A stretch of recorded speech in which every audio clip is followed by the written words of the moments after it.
नारायण। पिछले श्लोक में वेदवाद से ऊपर उठने का उपदेश किए। कहे वेदवाद रता पार्थ नान्यस्तेति वादिनः। और फिर कहे त्रैगुण्य विषया वेदा निस्त्रैगुण्यो भवार्जुन निर्द्वंद्वो नित्य सत्वस्थो निर्योग क्षेम आत्मान। कि वेद त्रिगुणात्मक हैं, तुम त्रिगुणातीत हो जाओ। किंतु यह बात किसके लिए कर रहे हैं? जिसने वेद के तात्पर्य को समझ लिया है, इसने वैदिक अनुष्ठान को कर लिया है, उसको कह रहे हैं कि अनुष्ठान कर लिए, सब समझ लिए, अब इससे ऊपर हो जाओ। सिरे से नकार नहीं रहे हैं कि नहीं वेद को पढ़ो ही नहीं। वेद की उपयोगिता है, किंतु कब तक है इसकी एक सीमा है। ज्ञान होने तक, बोध होने तक वेद की उपयोगिता है। बोध हो गया तो वेद की उपयोगिता समाप्त हो गई। उसके उपरांत वेद छूट जाता है और वैदिक कर्मकांड छूट जाते हैं, उपनिषद केवल रह जाता है। तो अगले श्लोक 46 में बताते हैं यावान अर्थ उत्पाने सर्वतः संप्लुतोदके तावान सर्वेषु वेदेषु ब्राह्मणस्य विजानतः। वेद की उपयोगिता कब तक है? जब तक सम्यक रूप से ब्रह्म को जान नहीं लिया जाता है। इसके उपरांत उसकी उपयोगिता समाप्त हो जाती है। उसी प्रकार से जैसे बड़ा जलाशय मिल जाने पर छोटे जलाशय कूप तड़ाग की उपयोगिता नहीं रह जाती है। मनुष्य को सब ओर से परिपूर्ण जलाशय प्राप्त होने पर छोटे जलाशयों से जितना प्रयोजन रह जाता है, ब्रह्म को सम्यक प्रकार से जान लेने वाले ज्ञानी ब्राह्मण को भी संपूर्ण वेदों की उतनी ही आवश्यकता रह जाती है। तो कर्मकांड इत्यादि को छोटे सरोवर, छोटी नदी, क्षुद्र जलाशय, कूप तड़ाग इत्यादि की भांति कहे और ज्ञान को समुद्र की भांति कहे। जैसे थोड़े जल की आवश्यकता भी समुद्र से पूरी हो जाती है, उसी प्रकार तत्व साक्षात्कार हो जाने पर कर्मकांड तथा उपासना इत्यादि सभी साधनों के फल स्वतः प्राप्त हो जाते हैं। ब्रह्मानंद की प्राप्ति होने पर अन्य सभी आनंद उसी के अंतर्गत समाहित हो जाते हैं। अलग से आवश्यकता नहीं रह जाती है। वेदोक्त यज्ञ इत्यादि की आवश्यकता नहीं रह जाती है ब्रह्म ज्ञान हो जाने के उपरांत। यहाँ ध्यान देने की बात है कि यहाँ सकाम कर्म को तुच्छ बतला रहे हैं और यह जो कर्म की निंदा कर रहे हैं यह जिज्ञासु की दृष्टि से है, संसारी विषयी पुरुषों की दृष्टि से नहीं। जिनमें अभी तत्व की जिज्ञासा उत्पन्न नहीं हुई है, वैराग्य उत्पन्न नहीं हुआ है, उनके लिए वैदिक कर्म अनुष्ठान आवश्यक हैं। अतः ज्ञान निष्ठा में अधिकार प्राप्त करने से पूर्व जो जिस कर्म का अधिकारी है उसे उसका अनुष्ठान करते रहना चाहिए।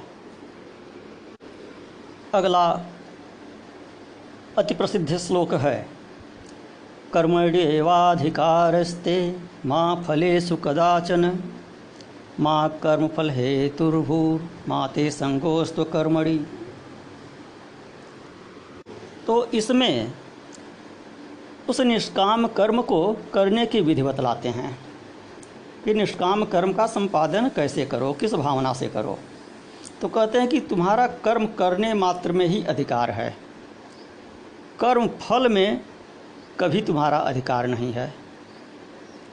अतः कर्म करते समय तुम कर्म फल के हेतु मत बनो। किंतु ऐसा भी नहीं होना चाहिए कि कर्म न करने में आसक्ति हो जाए, आलसी हो जाओ। माँ ते संगो अस्तु अकर्मणि, अकर्म में भी तुम्हारी प्रवृत्ति नहीं होनी चाहिए। तो कर्म करने में ही अधिकार है, यह उस जिज्ञासु के लिए कही जा रही है बात जो तीव्र वैराग्यवान नहीं है। ऐसे जिज्ञासु का केवल नित्य नैमित्तिक अथवा निष्काम कर्मों में ही अधिकार होता है।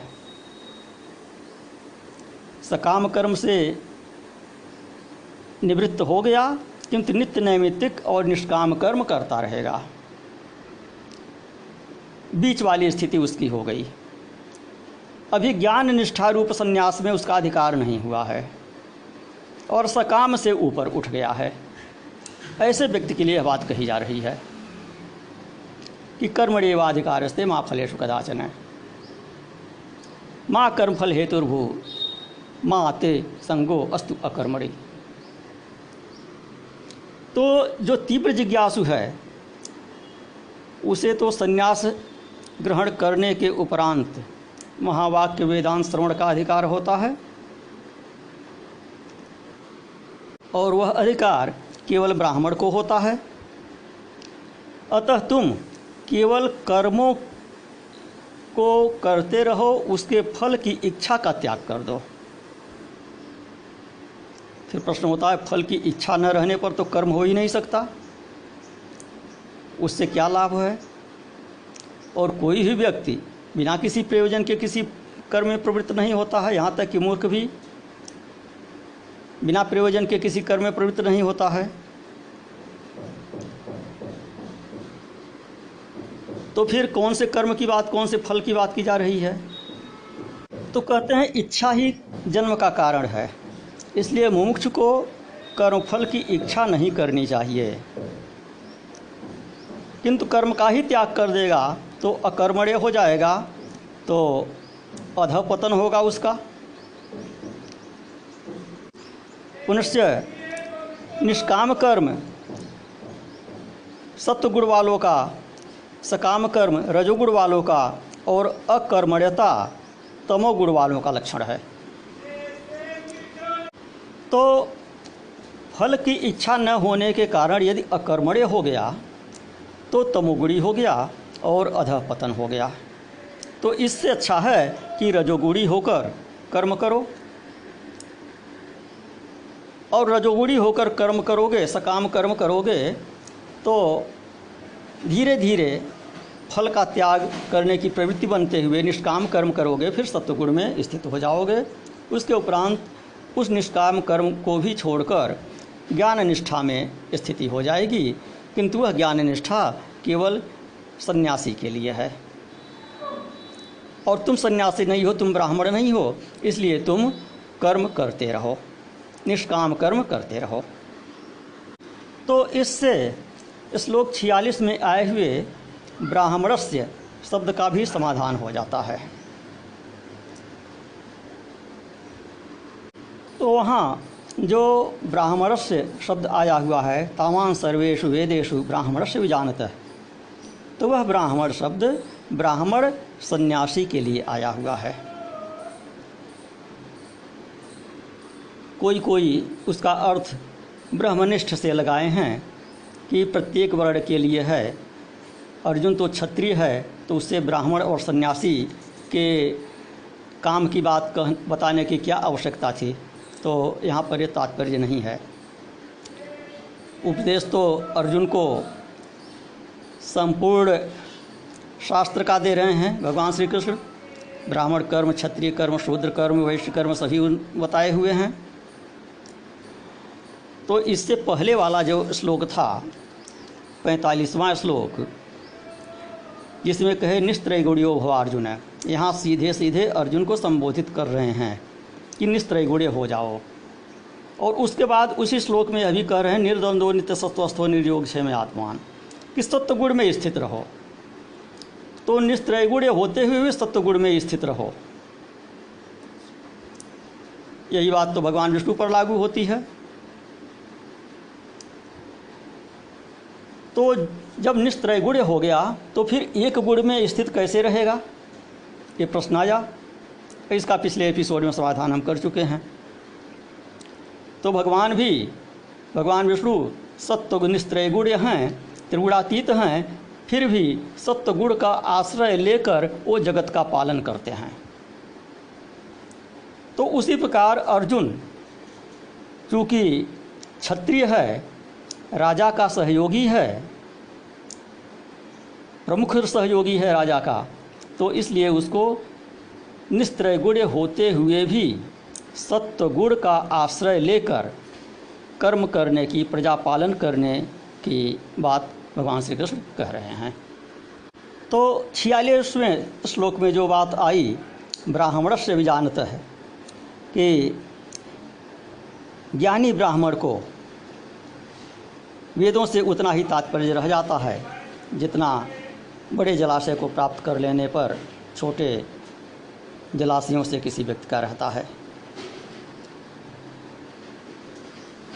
तो यह बात ब्राह्मण के लिए, सन्यासी के लिए कह रहे हैं।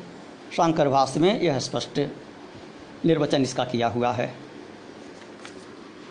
इस चीज़ को अगले श्लोक में स्पष्ट कर दिए हैं, क्योंकि अर्जुन को निष्काम कर्म करने का परामर्श दे रहे हैं।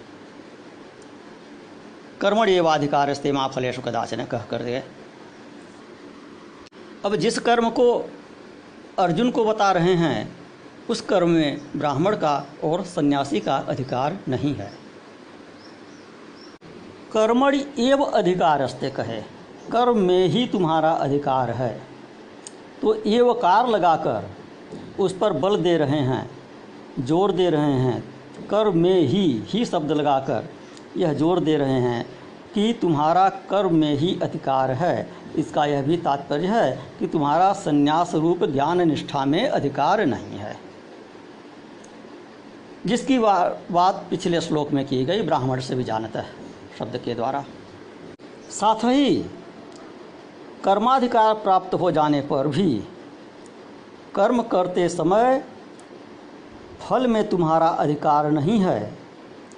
किसी भी अवस्था में कर्मफल की तृष्णा तुम्हें नहीं होनी चाहिए, क्योंकि जब तुम्हें कर्मफल की तृष्णा होगी तो कर्मफल की प्राप्ति के तुम कारण बन जाओगे। तो इसलिए कहा कि माँ कर्मफल हेतुर्भु, कर्मफल के कारण मत बनो। कर्मफल के कारण बनोगे तो कर्मफल मिलेगा, वह कर्मफल जन्म का कारण बन जाएगा। शंका होती है कि कर्म तो अपना फल देगा ही, चाहे इच्छा करिए चाहे न करिए। आग को पकड़ेंगी तो वो जलाएगा ही, चाहे जानबूझकर पकड़ें चाहे अनजाने में पकड़ें। शीतलता का उद्देश्य से पकड़ने से तो अग्नि अपनी दाहकता समाप्त नहीं कर देगा। अग्नि हमको नहीं जलाए यह सोचकर पकड़ने से तो अपनी दाहकता समाप्त नहीं कर देगा। दुष्कर्म करने वाला कभी यह नहीं चाहता कि इस दुष्कर्म का हमको फल प्राप्त होवे, दंड प्राप्त होवे, किंतु वह फल तो देता है। तो कहते हैं कि नहीं, ऐसी बात नहीं है। कर्म फल का हेतु तृष्णा है, तो तृष्णा के उत्पादक मत बनो, इच्छा मत करो। फल की कामना से कर्म करने वाला फल हेतु तृष्णा का उत्पादक होता है। निष्काम होकर तुम कर्मफल के हेतु नहीं बनोगे। निष्कामता यहाँ पर क्या है? भक्तों के लिए भगवत अर्पण बुद्धि से किया हुआ कर्म, वह भी निष्काम कर्म कहा जाता है। तो बिना किसी भावना के कर्म किया जाए, ऐसा न हो सके तो जो कुछ भी करें उसे भगवान को अर्पित करते हुए करें, तो भी उसका फल आपको नहीं मिलेगा। और वे कर्म बंधनकारी नहीं होंगे। अब फलाभाव में भी, अकर्म में भी संग नहीं होना चाहिए। फलेच्छा नहीं तो दुखमय कर्म करने से क्या प्रयोजन? कर्म करने में कुछ न कुछ कष्ट होता है, क्यों किया जाए? तो यह सोचकर कर्माभाव में भी आसक्ति नहीं होनी चाहिए। इसलिए कह रहे हैं माते संगो अस्तु अकर्मणि। इसके उपरांत कहते हैं योगस्थः कुरु कर्माणि संगं त्यक्त्वा धनंजय सिद्ध सिद्ध्यो समो भूत्वा समत्वं योग उच्यते।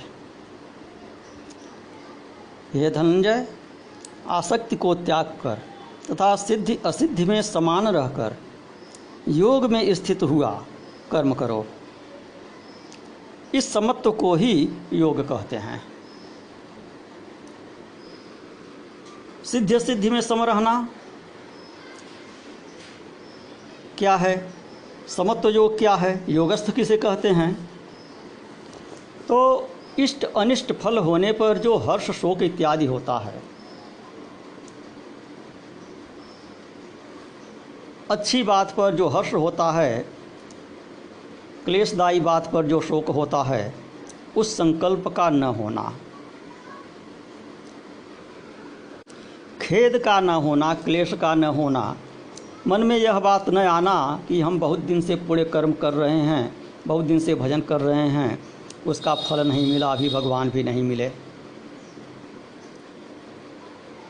इस प्रकार से कर्म में अश्रद्धा न होना, सिद्धि असिद्धि में समान होना। कर्म में हमारा अधिकार है, कर्म करते जाएं, भगवान की पूजा में अधिकार है, भगवान की पूजा करते जाएं। जब फल रहित पूजा कर रहे हैं तो फिर फल में कामना क्यों कर रहे हैं? फिर यह क्यों सोच रहे हैं कि बहुत दिन से हम पुण्य कर रहे हैं, भजन को इतना कर रहे हैं, उसके बाद कष्ट क्यों मिल रहा है? अथवा उसका कोई भौतिक सुपरिणाम क्यों नहीं मिला? नौकरी चाकरी क्यों नहीं लग गई? व्यापार में सफलता हमको क्यों नहीं मिल रही है? तो इसके लिए तो आप कर्म कर ही नहीं रहे हैं। इसके लिए कर्म न करने का उपदेश किया जा रहा है।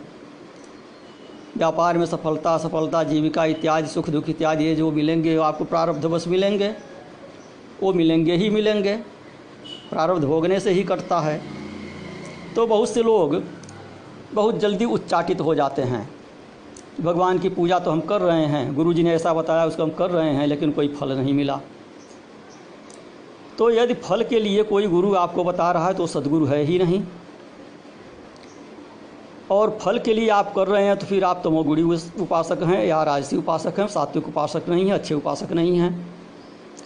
और यदि निष्काम भाव से कर रहे हैं तो फिर फल की कामना क्यों कर रहे हैं? अपना काम करते जाइए, उसका फल आपको यही होगा कि आपको वह कर्म करते करते, निष्काम सेवा, निष्काम पूजा उपासना करते करते ज्ञान हो जाएगा। ज्ञान ही उसका अंतिम फल है, जो सभी का अंतिम फल है।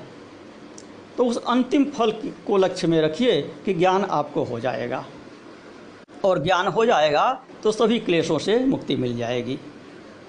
तो इस प्रकार से उपासना करनी चाहिए कि भगवत कृपा का भी स्मरण न हो, केवल भजन करिए, यह सोच कर न भजन करिए कि भगवान हमारे ऊपर कृपा करके कोई कुछ कर दें, हमारा भाग्य सुधार दें। यही समत्व योग है, यही निष्काम कर्म योग है। तो इस प्रकार कोई इच्छा न रखकर केवल भगवत भजन में तत्पर रहने वाला साधक योगस्थ कहा जाता है। तो फल की तृष्णा न रखने वाले साधक के द्वारा जो विहित कर्मानुष्ठान होता है, उससे अंतःकरण की शुद्धि होती है और उससे ज्ञान की प्राप्ति होती है, यही सिद्धि है। इसके विपरीत सकाम कर्म से अंतःकरण की मलिनता होती है और ज्ञान की प्राप्ति नहीं होती है। तो इन दोनों सिद्धि और असिद्धि में समान रहकर कर्म करने को कह रहे हैं। योगिनः कर्म कुर्वन्ति संगं त्यक्त्वा आत्मशुद्धये। तो पहले आत्मशुद्धि की भावना रखकर निष्काम कर्म करते हैं, तदुपरांत आत्मशुद्धि अपने आप हो जाती है और वह भावना भी नहीं रह जाती है कि कर्म करने से मेरे अंतःकरण की शुद्धि हो, कोई भी कामना नहीं रह जाती है। ज्ञान से ब्रह्म की प्राप्ति हो जाती है तो ब्रह्म प्राप्ति की भी कामना नहीं रह जाती है, क्योंकि ब्रह्म ही स्वयं हो गया, ब्रह्मविद् ब्रह्मैव भवति। तो ब्रह्म प्राप्ति की भी कामना नहीं रह जाती है, मोक्ष प्राप्ति की भी कामना नहीं रह जाती है। पहले मोक्ष की कामना रहती है। नारायण।